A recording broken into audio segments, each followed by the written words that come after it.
Hi everyone, David Aragona here with Mike Beer, giving out some tips for how to play the upcoming Saratoga meet. Saratoga kicks off on Thursday, July 10th, or the official meet does. That 4th of July week apparently doesn't count towards the regular traditional 40-day Saratoga meet. And Mike, we're going to put out a series of videos today on 4 different topics about how to play Saratoga. This one, we're going to focus on how the different courses play. And speaking of the Saratoga meet, starting before we get into the bulk of this video, we do want to make everybody aware we've got these Saratoga packages available. You can save up to 72% of the value of everything included in the larger package. That also includes the clock reports as well as the betting strategies, plus the 40 days of past performances, all access past performances for all days of this Saratoga meet. So check out more about that at shop.drf.com. Mike, I know that both you and I are not the types of players that like to make too many broad generalizations about how a track is playing over a long period of time, but there are some narratives out there about how the Saratoga courses play. Let's start with the main track. I think that there's this idea that since they kind of changed over the composition of the main track, what was it, like a decade ago now, that it's pretty speed favoring. And you do see some days that it feels like it's hard to close. I think there are sometimes different reasons for that. What's your take on the main track at Saratoga? Yeah, it's an interesting point you bring up because I hear that a lot too, that it's speed favoring. I don't think it's a speed favoring track in general. Obviously you always want to pay attention on certain days to how it's playing. It's not, to me, it's not any different than any other dirt track in America. Speed is way more effective on dirt than it is on turf in most cases. And it's a real benefit if you can get forwardly placed on dirt. To me, the Saratoga main track, the thing about it is it's a very tiring racetrack. And to me, it's always been that way, but it's very, very tiring. And that can sometimes make it really hard to make up ground for horses that are trying to close from way back. And, I just always am looking for horses. You have to be really fit, especially in longer races at Saratoga, because this track, it will take its toll on you.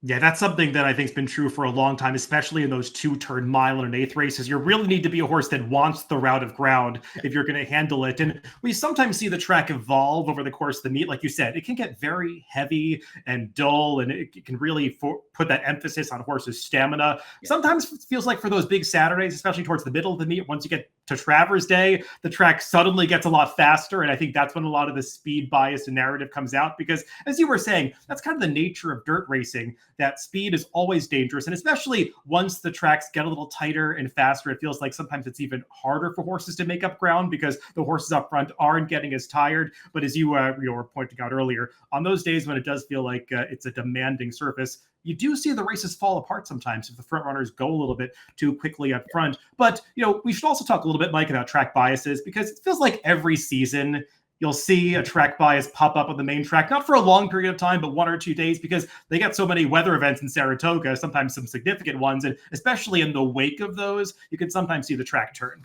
It's going to happen at some point. There's no doubt about that. The Saratoga meet just keeps getting longer. And the more they race up there, the more, track changes you're going to see along the way. As you mentioned, the weather has a lot to do with that. You always have to pay attention to, if there's a track bias that you think's in play, it could change pretty quickly because, you never know when the next rainstorm's coming up there. But there will be a week or two during this meet, David, where it'll get really hot and really dry, and speed's going to start to get really, really good. Yeah, and I think one of the big factors with that happening is then the track gets dry and kickback becomes a real issue for horses. I don't find it so much that the speed horses are being carried along to run these huge speed figures. It just feels like the horses that are trying to make up ground into that really intense kickback, especially in the larger fields, it can prevent them from making those runs. So that's something to be aware of once you see how the track is playing, especially early in the meet. But Mike, for me, I find the more interesting topic of conversation around track bias is actually with regard to the turf courses, because they move those rail settings so much. It's something you really want to stay on top of throughout the meet to see if there is a trend one week that might go away the next when they move the temporary rails. Yeah, you're right. They do change that a lot. I mean, listen, they run tons of turf races up here now. And again, this meet just keeps getting longer. So they got to do everything they can to preserve these courses. You really, at least in my opinion, and maybe you pay way more attention to it than I do, but I am mostly interested in noting when the rails come down. When they've had that inner part of the turf course unused for a while, then those rails come down. That's when you really want to pay attention to horses that can get forward and get to the rail. Yeah, that was the case just coming off this 4th of July weekend when on the inner turf course, they had the rails set at 0 feet. And it just did seem like being inside on that hedge was really the best place to be to achieve the optimal performance. And you do want to take note of that stuff. And, we were talking about packages you can buy at the start, DRF Formulator included in that. And you really want to take advantage of that notes function in Formulator where you can go in and when you see a bias, just put it in your race notes for that day. And that note that you make about the track bias or the rail setting, it's going to show up in the past performances of every horse that runs back for that card. So you're constantly reminded of it and you're not letting those bias observations slip by you when those horses run back. So I highly recommend taking advantage of the notes feature. That's also a feature in Timeform US, and those notes will carry across every part of the all access PPs that we talked about in that package. Like one final topic that's kind of come up recently at Saratoga is that new Wilson Chute. And I want to talk a little bit about that. And we actually have a graphic that we put together, and big thanks to our producers, Lucia and Bobby, for putting together these awesome graphics we'll use in these videos. And I pulled some stats for post positions for different distances that generate a lot of conversation around Saratoga. Obviously, the most recent of those is the Wilson Chute. And these are stats going back to 2015 for the two right-hand columns. Obviously, the Wilson Chute only started being used in 2022. So there's a smaller sample size there, Mike. But you do see outside post position, especially in the larger fields on the Wilson Chute, maybe not where you want to be breaking from. Yeah, it's been a pretty big detriment for some reason out there too, David. Those races, listen, you've mentioned they're relatively new. I think one thing that I'm always trying to remind myself of when it comes to those races out of the chute there, and there's not that many of them, but it feels like we're going to get more of them as time goes on.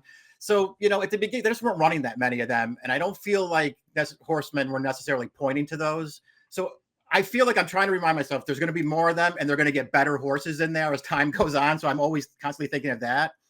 The only thing that I've really noticed about it, and obviously this stat there for post 8, they haven't won a race from out there in 3 years. So that's a pretty big stat.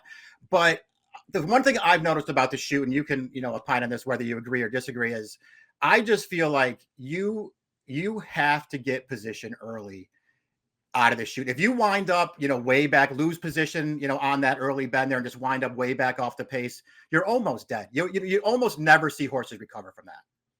Yeah, it's really interesting, Mike, to watch the starts of those races. And I love that Naira actually shows the head-on of every start because you kind of get to see what's happening as the horses come towards that bend, the actual rail that comes up as they head into the turn. Because horses from the outside post, they try to use their speed to get over as much as possible. If you're breaking from the inside on a horse with speed and you're not aggressive, you could get completely shut off and shuffled back. And I mean, you'd almost expect that number 1 post to be a little higher than the percentage it is, just given that the fact that it's basically breaking right into a turn and saving ground would seem like it's a big advantage. But we see it time and time again when we watch those head-on starts. If you're not aggressive from the inside, that can really be the wrong place to be. And one other point, Mike, I'll make about watching the head-ons of those starts is, depending on the size of the field, they always load the horses from the outside gate first. So if it's a 5-horse field, those horses might be starting in post 10 through 14 and a 14-horse starting gate. Whereas if it's a larger field, post 1 might be 5 places inside. So sometimes in the larger fields, it really can be best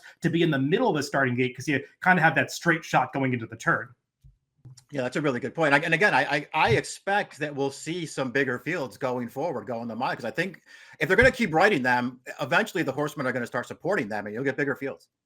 Yeah, and I also put up the stats for some other distances that attract a lot of attention and discussion. 1 mile and 1/8 on the dirt, which used to be, the weird one at Naira because you have no distance from 7 furlongs out to 1 mile and 1/8 before the advent of the Wilson Chute. As you can see, again, outside post, not really where you want to be breaking from going 1 mile and 1/8, but at least post 8 and 10 have won a little bit from the 9 furlong distance. And 5.5, Mike, doesn't seem like it matters. If anything, breaking from the inside, maybe not what you want to be doing, because 11% for post 1 and 2, considering the smaller fields generally inflate the stats on post 1 and 2 a little bit. Maybe that's pretty low for 5.5, especially when you got some of the large fields that you do. Yeah, it seems like, that's true probably, but you can see just from looking at those percentages over a pretty significant sample, you can win from anywhere. Out of those in those 5 furlong turf sprints. It's not. I don't think post position is a big advantage to me. You just want to maybe, if you're that into it, maybe look for some short term trends, because there will be a meet here or there at different distances where for whatever reason, so horses breaking from a certain post position just won't win any races. I'm not sure what that's all about, and it usually goes away by the time the next year comes around. So many factors to consider when you're handicapping Saratoga, being aware of the way that the courses are playing, track biases, and what post you're breaking from at different distances. It can really enhance your handicapping and sometimes help you make some of those hard decisions when you're stuck between, one or two or three horses in some very difficult races, which you will inevitably face when you're handicapping and betting Saratoga. Good luck, everybody, playing the Saratoga meet.